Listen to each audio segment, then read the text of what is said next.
नमस्कार दोस्तों, Excel academy पर आप सभी का स्वागत है। आज हम अपने भारतवर्ष की एक प्रमुख समस्या बेरोजगारी पर बात करने वाले हैं और आज का हमारा आर्टिकल इंडियन एक्सप्रेस में प्रकाशित लेख why is India's unemployment rate the highest in the past 12 months पर आधारित है। आइए सबसे पहले चर्चा के बिंदुओं को हम लोग जान लेते हैं। हम लोग देखेंगे कि खबर क्या है, बेरोजगारी दर क्या होती है, इसके बारे में हम लोग जानेंगे। बेरोजगारी के प्रकार पर भी चर्चा करेंगे। ग्रामीण और शहरी क्षेत्रों में अलग अलग बेरोजगारी दर जो कि इस रिपोर्ट में मेंशन की गई है, हम लोग उसको देखेंगे। राज्यवार बेरोजगारी थोड़ा सा हम लोग ये भी देख लेंगे। हम लोग यहाँ पर जानेंगे साथ ही साथ बेरोजगारी के कारण क्या है और हम लोग ये देखेंगे कि अगस्त माह में बेरोजगारी दर क्यों बढ़ी हुई है, बेरोजगारी दूर करने के सरकारी प्रयास क्या है और लास्ट में हम लोग देखेंगे निष्कर्ष। तो कुल मिलाकर एक बहुआयामी चर्चा ये की जाएगी आपके साथ। चलिए शुरू करते हैं। सबसे पहले हम लोग देख लेते हैं कि खबर क्या है। Centre for monitoring Indian economy CMIE द्वारा जारी आंकड़ों के अनुसार अगस्त में भारत की बेरोजगारी दर बढ़कर 8.3% हो गई है। यह पिछले 12 महीनों में सबसे अधिक बेरोजगारी दर है। अगस्त 2021 में बेरोजगारी दर 8.35% थी। आपको बता दें CMIE एक स्वतंत्र थिंक टैंक है जिसे 1976 में स्थापित किया गया था। इसके द्वारा रोजगार एवं बेरोजगार संबंधी आंकड़े जारी किए जाते हैं। आधिकारिक आंकड़ा PLFS periodic labour force survey द्वारा जारी किया जाता है, लेकिन PLFS जो आंकड़े जारी करता है उसमें बहुत देरी हो जाती है साथियों। 1 साल, 1.5 साल, 2 साल तक का डिले हमको देखने को मिलता है। इसलिए बहुत सारे लोग CMIE को जो है वो अधिक भरोसेमंद मानते हैं। अब आइए जानते हैं कि बेरोजगारी दर क्या है। बेरोजगारी दर अनिवार्य रूप से कार्यशील उम्र के लोगों से अभिप्राय है यहाँ पर 15 से 64। ये भारतीय जो NSO द्वारा जारी आंकड़े किए जाते हैं उनमें कार्यशील उम्र 15 से 64 मानी जाती है और UNDP के अकॉर्डिंग ये 15 से 59 मानी जाती है कि अगर आपकी एज इतनी है तो आप कार्यशील उम्र में काउंट किए जाएंगे। तो कार्यशील उम्र के लोगों का प्रतिशत है जो काम की मांग कर रहे हैं लेकिन नौकरी पाने में सक्षम नहीं है। यहाँ पर ध्यान देने योग्य बात यह है कि परिभाषा के दोनों पहलू महत्वपूर्ण होते हैं। एक बेरोजगार व्यक्ति के रूप में गिने जाने के लिए दोनों चीजों का होना आवश्यक है। नंबर 1, काम की मांग करना अर्थात श्रम बल का हिस्सा होना और फिर नौकरी पाने में असफल होना। बेरोजगारी दर की गणना श्रम बल को देखकर ही की जाती है, अर्थात कार्यशील उम्र के लोग जो काम की मांग कर रहे हैं और फिर ये पता लगाना कि कितने प्रतिशत नौकरी पाने में असमर्थ हैं। जो प्रतिशत पता चलता है वही बेरोजगारी दर होती है। इसका एक सूत्र होता है, बेरोजगारी दर unemployment rate is equal to total बेरोजगार, टोटल अनएम्प्लॉयड पर्सन। तो मैं ऐसे संक्षिप्त में लिख देता हूं, अपान कुल श्रम बल, टोटल लेबर फोर्स, कुल श्रम बल। हिंदी में कहें तो कुल बेरोजगार बटे कुल श्रम बल, और रेट है तो यह परसेंटेज में निकल के आएगी तो इनटू 100 करना पड़ेगा। जैसे मान लीजिए कि कुल बेरोजगार हैं आपके पास 100 और कुल श्रम बल जो है वो आपका है 200, तो 100 बटे 200 इंटू 100।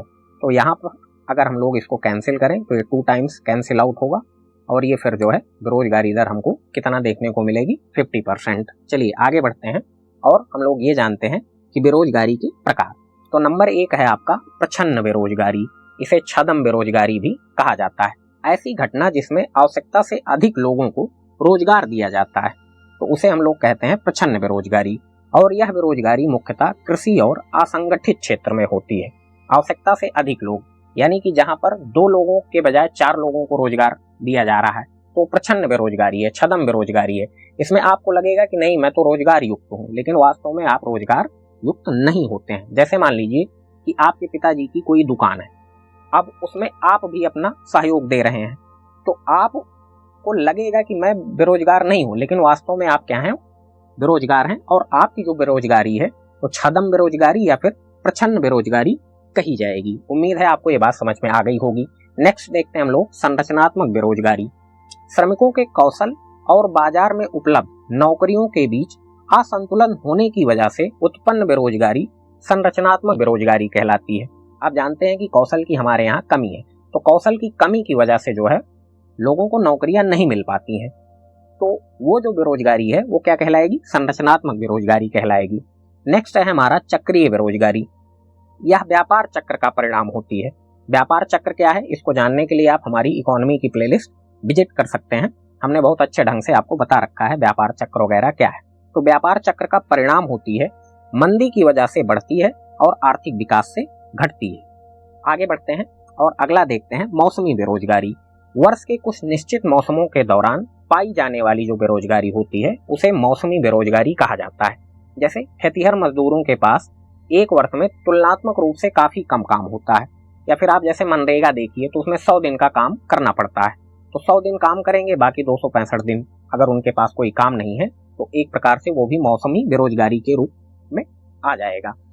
अगली है हमारी स्वैच्छिक बेरोजगारी। यह नौकरी में कमी के कारण नहीं उत्पन्न होती, अपितु बेहतर अवसरों की खोज में लोग स्वयं अपनी नौकरी छोड़ देते हैं।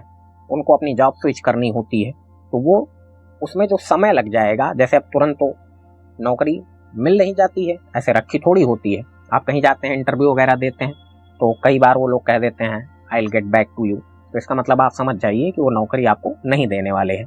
ऐसे आमतौर पे होता है। बात क्लियर हुई?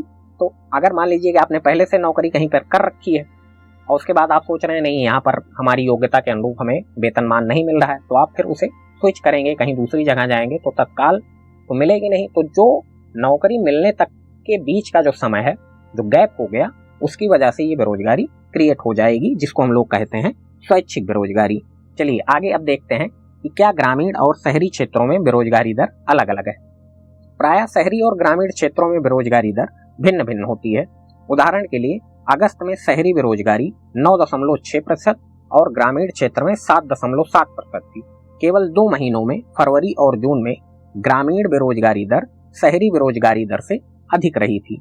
यहाँ पे आप देखिए, जो आपको अगर आंकड़े चाहिए तो ये अनएम्प्लॉयमेंट रेट, और यहाँ पे मैं आपको दिखा देता हूँ, ये सोर्स जो है वो CMIE का ही है। यहाँ पे आप देख सकते हैं पूरा आंकड़ा अगर आप चाहें तो। यहाँ अगस्त 22 में हमारे यहाँ बेरोजगारी वो 8.28% देखने को मिली है, और जुलाई 2022 में 6.83% है, जून 2022 में 7.83% थी। तो इसका मतलब यहाँ पे आप देख रहे हैं कि जून की तुलना में जुलाई में थोड़ा सा गिरावट देखने को मिली थी, और अब यहाँ पे ये पिछले 12 महीनों में सर्वाधिक है। चलिए आगे देखते हैं। अब हम लोग यहाँ पे जानते हैं कि राज्यवार बेरोजगारी दर कितनी है। हरियाणा, जम्मू कश्मीर और राजस्थान में बेरोजगारी दर उच्चतम स्तर पर है। अभी मैं यहाँ पे भी आपको आंकड़े दिखाऊंगा। इन राज्यों में बेरोजगारी दर 30% से अधिक है। इसके ठीक विपरीत उल्लेखनीय रूप से कम बेरोजगारी दर वाले भी कई राज्य हैं। उदाहरण के लिए जैसे छत्तीसगढ़ में बेरोजगारी दर सिर्फ 0.4% है। महाराष्ट्र, मध्य प्रदेश, उड़ीसा और मेघालय, इन सभी राज्यों में बेरोजगारी दर 3% से कम देखने को मिलती है। यहाँ पे आप देखिए आंध्र प्रदेश में ये 6, और उसके बाद बिहार में जो है 12.8% है। छत्तीसगढ़ में यहाँ पे आप देख सकते हैं 0.4%। दिल्ली में, जो कि हमारी राजधानी है, 8.2% है। गोवा में 13.7 है। यहाँ पे ऐसे ही आप आइए उत्तर प्रदेश के बारे में भी अपने देख लेते हैं। तो उत्तर प्रदेश में यहाँ पे हमको 3.9% देखने को मिल रही है। त्रिपुरा में 16.3% है। वेस्ट बंगाल ममता बनर्जी जी के राज्य में वो 7.4% है। तो ये आंकड़े आप चाहें तो पूरा का पूरा देख सकते हैं। ये खास खास आंकड़े मैंने टिक कर दिए हैं, वैसे आप क्या खास क्या नहीं। और हाँ, यहाँ पे एक बात देखें आप, जम्मू कश्मीर ये 32.8% यहाँ पर देखने को मिल रहा है। हरियाणा जो है वो टॉप पर दिखाई दे रहा है, होगा आपको 37.3% बेरोजगारी यहाँ पर सर्वाधिक है। यहाँ के CM खट्टर साहब हैं, उनका ये राज्य है। चलिए आगे देखते हैं कि भारत में बेरोजगारी के कारण क्या क्या है। तो नंबर 1 जो सबसे प्रमुख कारण है वो तो है बढ़ती हुई जनसंख्या। आप जान रहे हैं कि जनसंख्या हमारी बहुत बढ़ रही है और हम चाइना को भी ओवरटेक कर सकते हैं जनसंख्या के मामले में। और ये जनसंख्या विस्फोट जो कि परमाणु बम से भी ज्यादा भयानक होता है, तो इसकी वजह से लोगों में बेरोजगारी बढ़ रही है। आवश्यकता है कि मतलब लोगों को जागरूक किया जाए। अब ऐसा नहीं है कि मैं इसके पक्ष में हूँ कि जबरदस्ती कानून बना के नसबंदी वगैरह करके लोगों की जनसंख्या रोकी जाए। और TFR जो टोटल फर्टिलिटी रेट है वो 2.1 जो है के आसपास लाया जाए। हालांकि उम्मीद है कि एक निश्चित पीरियड के दौरान हमारी आ जाएगी, तो जिससे जनसंख्या हमारी स्थिर बनी रहेगी। दूसरी चीज है शिक्षा व्यवस्था में दोष है। ये शिक्षा व्यवस्था में दोष, जैसे अब जो नौकरियां हैं वो मतलब बहुत हाईटेक हो चुकी हैं, तो उसके अकॉर्डिंग जो है हमको शिक्षा व्यवस्था नहीं मिल रही है, हमारी शिक्षा व्यवस्था उसके अकॉर्डिंग नहीं है, शिक्षा व्यवस्था में कहीं ना कहीं कमियां हैं, तो उसकी वजह से हमको नौकरी पाने में असुविधा हो जाती है। जैसे आप देखिए कि BA BSc जो बच्चे किए रहते हैं उनको आमतौर पर नौकरी प्राइवेट सेक्टर में भी मिलने में बड़ी समस्या आ जाती है। लेबर वगैरह का काम उनको मिलता है तो बच्चे करना नहीं चाहते हैं। वहीं अगर कोई बंदा BTech MTech IIM इस तरीके से अपनी डिग्री लिए रहता है तो उसको आसानी से जॉब मिल जाती है, कुछ भी किसी भी पैकेज में 10,000 15,000 20,000 एटलीस्ट इतना तो मिल ही जाती है। और यहाँ पे बच्चे जो BA BSc वाले हैं वो फिर सोचते हैं कि अब यार इतना तो पढ़े ही लिखे हैं, अब जाकर वहाँ सहायक का काम करेंगे, वो भी नहीं उचित है। तो ये एक कमी है। तो उसके अनुरूप जिस हिसाब से जो माहौल चल रहा है, जैसे प्राइवेट सेक्टर का दौर है, तो उसके अकॉर्डिंग यहाँ पर शिक्षा व्यवस्था प्रदान की जानी चाहिए। अगली चीज हम लोग देखते हैं कि वो है कृषि क्षेत्र पर अत्यधिक निर्भरता है। हमने आपको अपनी इकोनॉमी की क्लास में भी बताया था कि सबसे ज्यादा लोग वो रोजगार के लिए कृषि क्षेत्र पर ही निर्भर हैं, लेकिन GDP में इसका योगदान सबसे कम है। GDP अगर हमको बढ़ानी है तो हम लोग किसकी सहायता ले रहे हैं आजकल? हमारा जो सर्विस सेक्टर है वो GDP में सर्वाधिक योगदान देता है। सामाजिक कारक, अब ये सामाजिक कारक भी एक महत्वपूर्ण पहलू है। तो तथाकथित सवर्ण जाति के लोग हैं, उनको छोटे मोटे काम करना वो पसंद नहीं है। जैसे मान लीजिए कि अभी चपरासी का काम करना हो या फिर सफाई कर्मी का काम करना हो, तो ब्राह्मण क्षत्रिय वर्ग के जो लोग होंगे वो उससे कतराएंगे, वो काम नहीं करना चाहेंगे। बात क्लियर हुई? अगली बात है कि तकनीकी के आ जाने से ये जो हमको देखने को मिल रहा है कि लघु एवं कुटीर उद्योगों का पतन हो गया है। लघु एवं कुटीर उद्योगों का पतन होने से भी बेरोजगारी बढ़ चुकी है काफी मात्रा में। चलिए आगे बढ़ते हैं और हम लोग अब ये जानने का प्रयास करते हैं कि अगस्त माह में बेरोजगारी दर ऊंची क्यों रही। बेरोजगारी दर कुल बेरोजगारों और कुल श्रम बल का अनुपात है, जैसे मैंने अभी आपको फार्मूले पे बताया था। इसलिए जब भी बेरोजगारियों की संख्या कुल श्रम बल में वृद्धि से अधिक बढ़ जाती है तो यह बढ़ सकती है। अगस्त में क्या हुआ कि श्रम बल में 4 मिलियन की वृद्धि हुई। टोटल लेबर फोर्स में कितने की वृद्धि हुई? 4 मिलियन की। अर्थव्यवस्था में नई नौकरियां पैदा करने के बजाय वास्तव में 2.6 मिलियन लोगों ने अपनी नौकरियों को छोड़ दिया। तो इस वजह से हमको अगस्त माह में बेरोजगारी दर ऊंची दिखाई दे रही है। अब आइए जानते हैं कि बेरोजगारी दूर करने हेतु सरकार द्वारा क्या क्या प्रयास किए गए हैं। सरकार ने बेरोजगारी की समस्या से निपटने के लिए कई महत्वपूर्ण कदम उठाए हैं, जिसमें प्रधानमंत्री रोजगार सृजन कार्यक्रम, कौशल विकास कार्यक्रम और राष्ट्रीय ग्रामीण आजीविका मिशन जैसी पहल शामिल है।